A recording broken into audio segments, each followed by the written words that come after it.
tanungan ako sa inyo. Asa man ang vlogger ni gibutang ug ang mga anak ni Saraya? Hoy.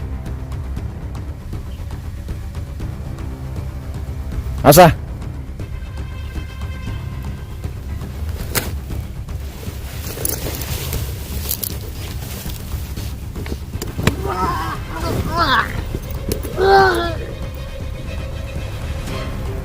Asa ang vlogger?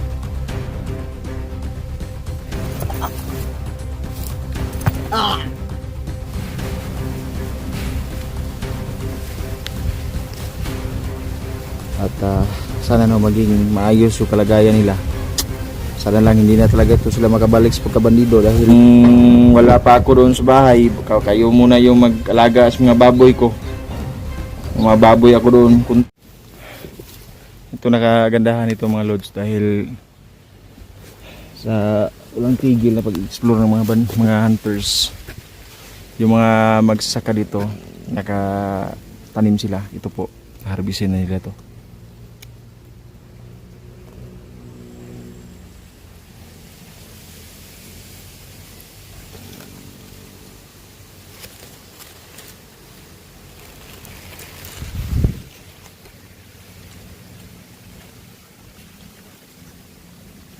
Mga lods, nararamdaman ko yung kalaban na sa paligid.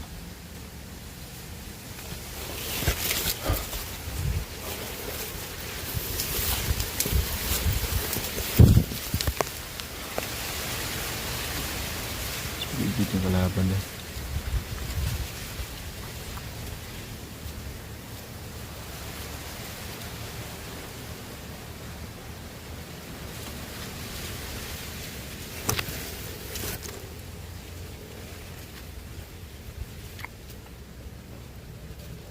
Nararamdaman ko kalaban ba?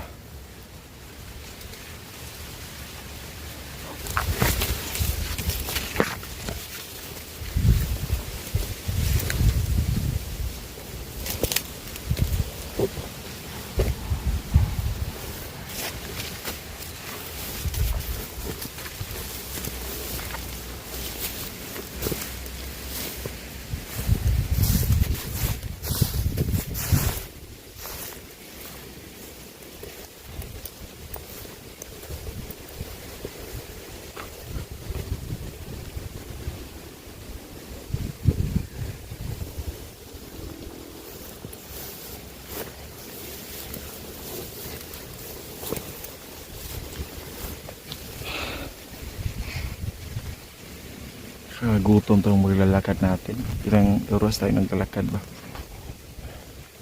Kaya ito mga lods, tayo tumigil sa paglalakad dahil alam natin na maraming kalaban dito sa paligid. Lulusubin natin sila, isa-isahin natin sila tulad ng dati. Shout out nga pala no sa mga solid supporters natin. Ma'am Lorna Camiña, Ana Marie Formentera, kay Mama Susan, kay Lods, Mama Lods, Dailin Choi. Sa lahat ng mga viewers natin dyan, no, na mga masuging tagapanood natin. Grabe. Kumusta na po kayo dyan mga Lods?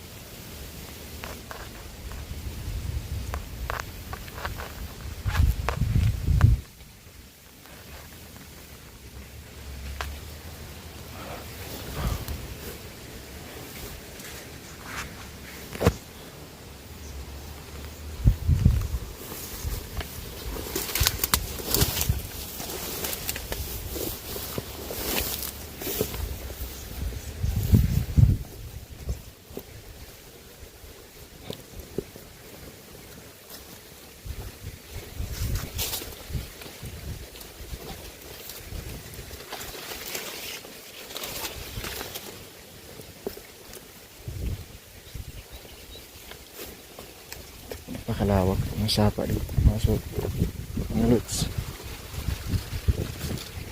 Napakalawak po dito ng sapa dito. Ay, pero no.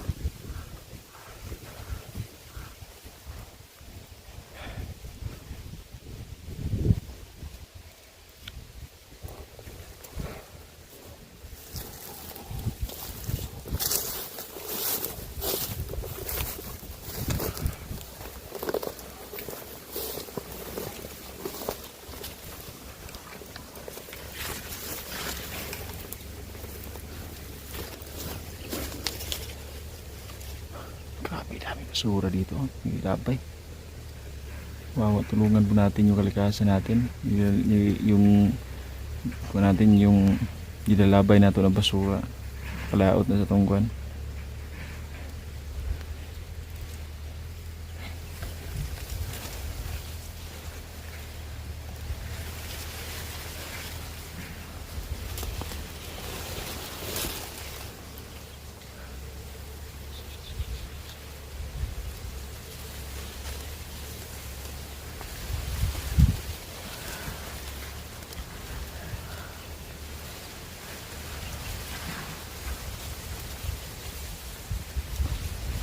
Napakasarap ng hangin dito mga lods. Napakasarap yung simoy ng hangin. Sariwang sariwa. Pero ito lang oh. Lima dito. May basura ba?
Uy.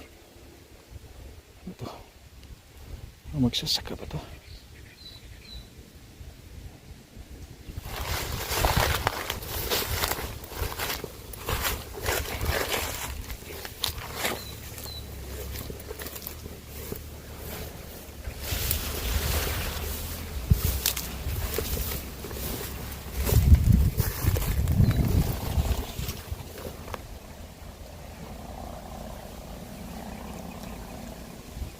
Mga bandido to.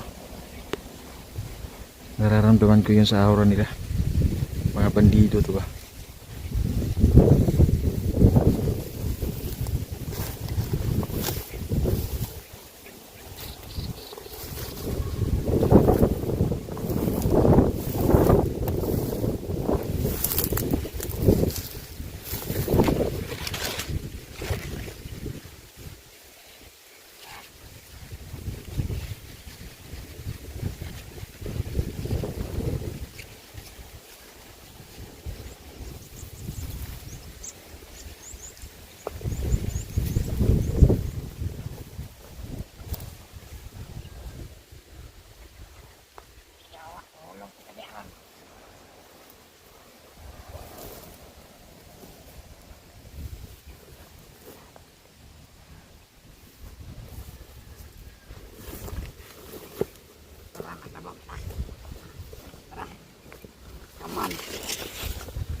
Tutis mo. Patayin mo yung kasamaan mo.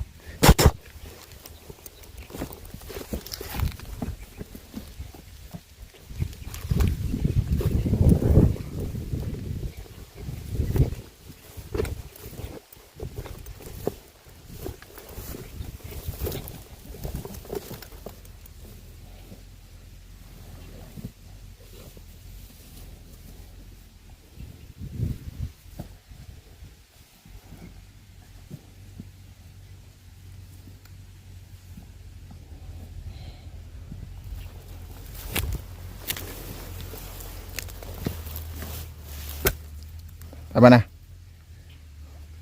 Huwag ka munang magkuhan. May kunting katanungan ako sa inyo. Asa man ang vlogger ni gibutang o ang mga anak ni Saraya? Hoy! Asa?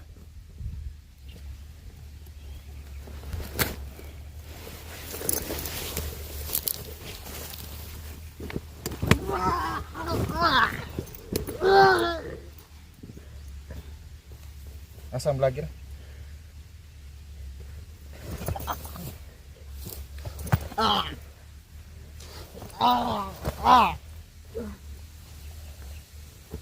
Asa? Kumalaw. Ito, asa? Asa ang vlogger? Kumalaw.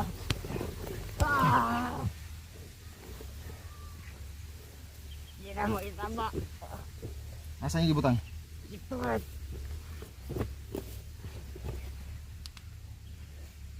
May harang yung mga isipan ninyo.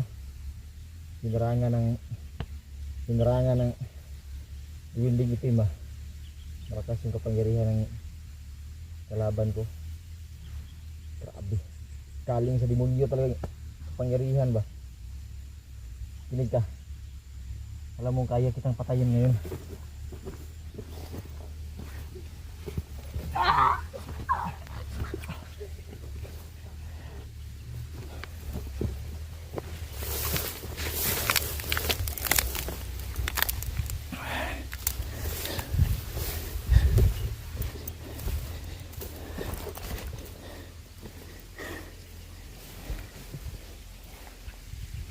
Nasaan yung commander ninyo? Ha? Yung tinatawag nilang si Commander Boysit. Nasaan? Nasaan? Total. Hindi ko naman kayo magagamit. Mabuti na lang kakainin kayo ng mga tilapia dito sa sapa, ha?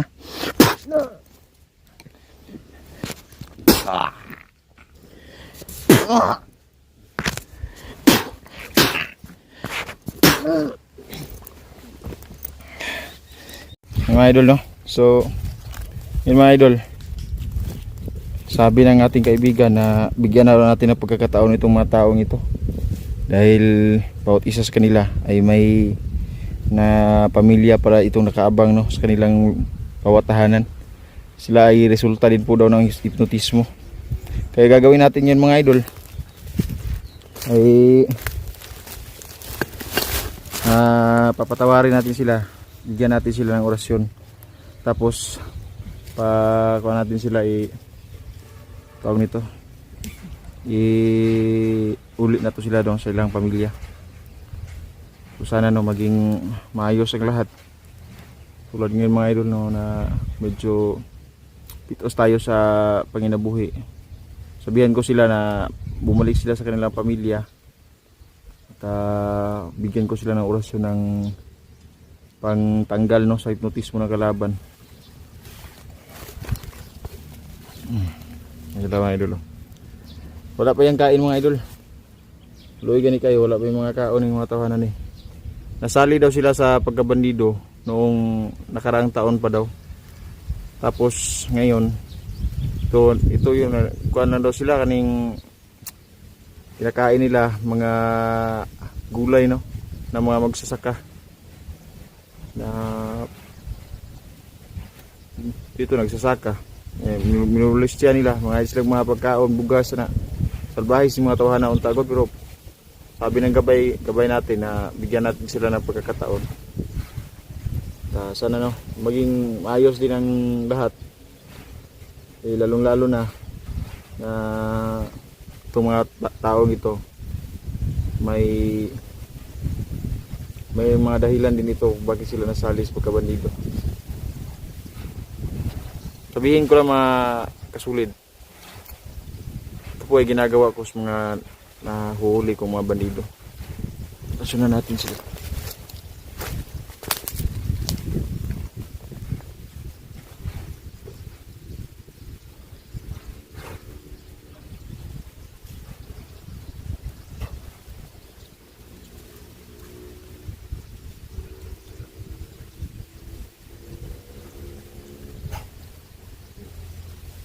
Anong pangalan niyo? Ikaw, anong pangalan mo? Ha? Gumar. Ikaw? Dindin. Dindin. Dindin. Dindin.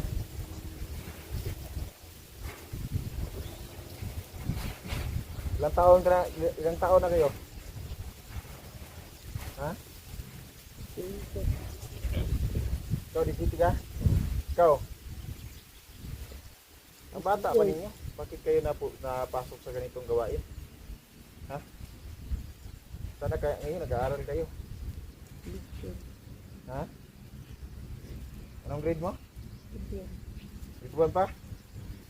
Na 15 na yung edad mo? Tapos ginoo ko. Pagka buwa nga na ba mo nag-skila dahil? Isa na gira na isa?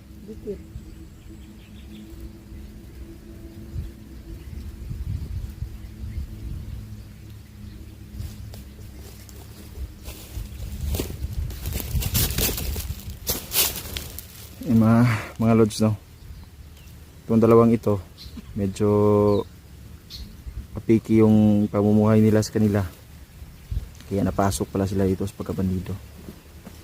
Ngayon, lulutasin natin itong mga problemang ito, ikuha natin sila sa tawag nito sa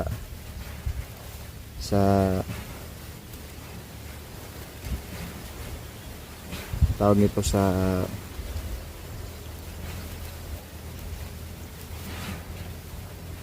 nito sa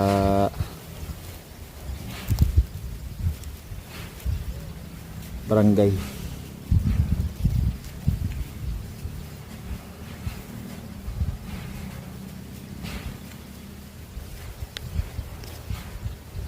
At sana no maging maayos yung kalagayan nila. Sana lang hindi na talaga ito sila makabalik sa pagkabandido, dahil may mga recruiter ngayon, no, sa bandido na magaling talaga magsalita. Mukhang galing pa sa universidad. Nire-recruit nila yung mga batang ito para maging isang bandido.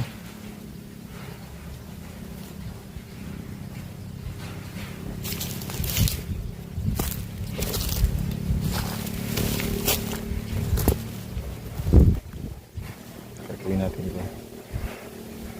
Kumain na kayo? Wala pa? Kuha sa may butong mga lods. So sa i-off-cam sa nako kay manguha may butong para makakain kami ng pantaw nito, coconut. Ang plano ko mga lods is adapin ko muna tong dalawang to.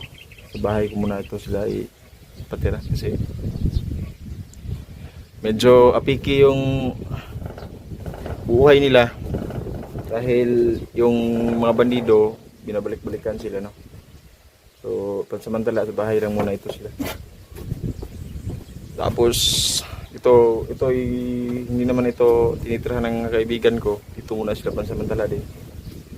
Habang libutin ko muna itong buong bundok ito. Tapos, ito mga silingan na mo din mga lods, oh. Kaya sila. Tapos, itong buong bundok, libutin natin to.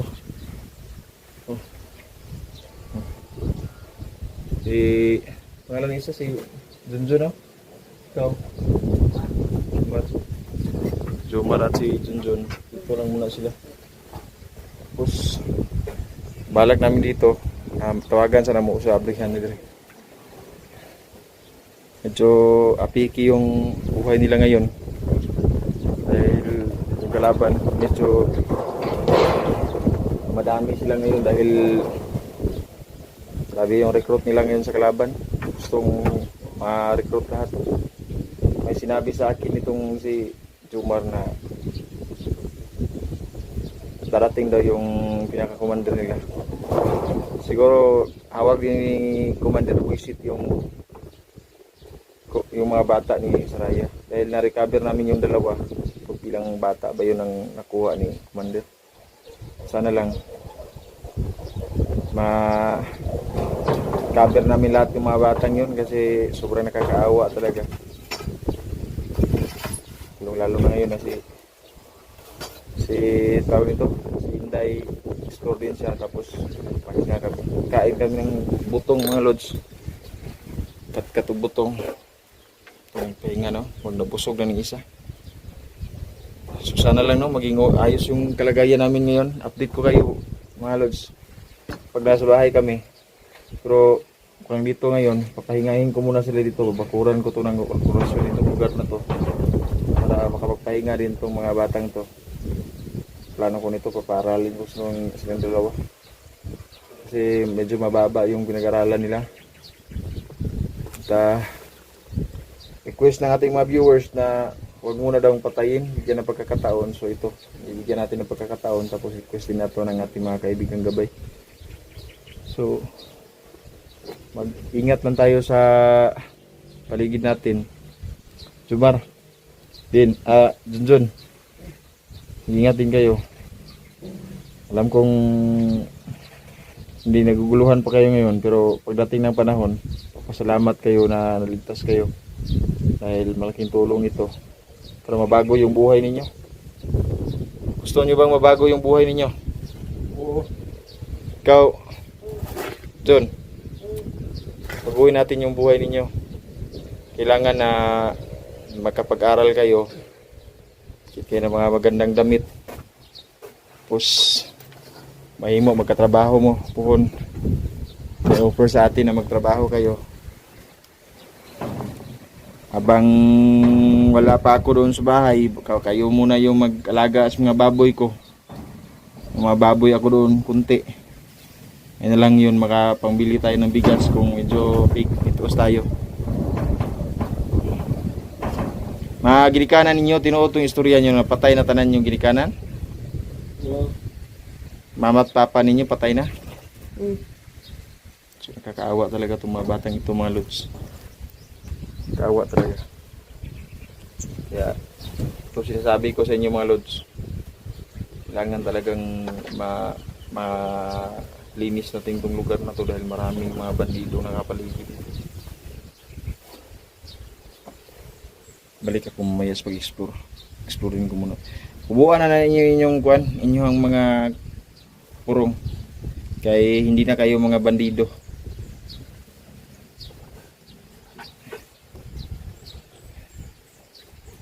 Isoy pala to si ano? Si Junjun. Bakla to si Junjun kasi kasagaran mga Junjun bakla. Mga tawa-tawa. Tumatawa. So yan mga lods, no? Hindi mo natin ito papakita yung mga mukha nila para hindi tayo ma-restrict. Kasi mga bata pa talaga to.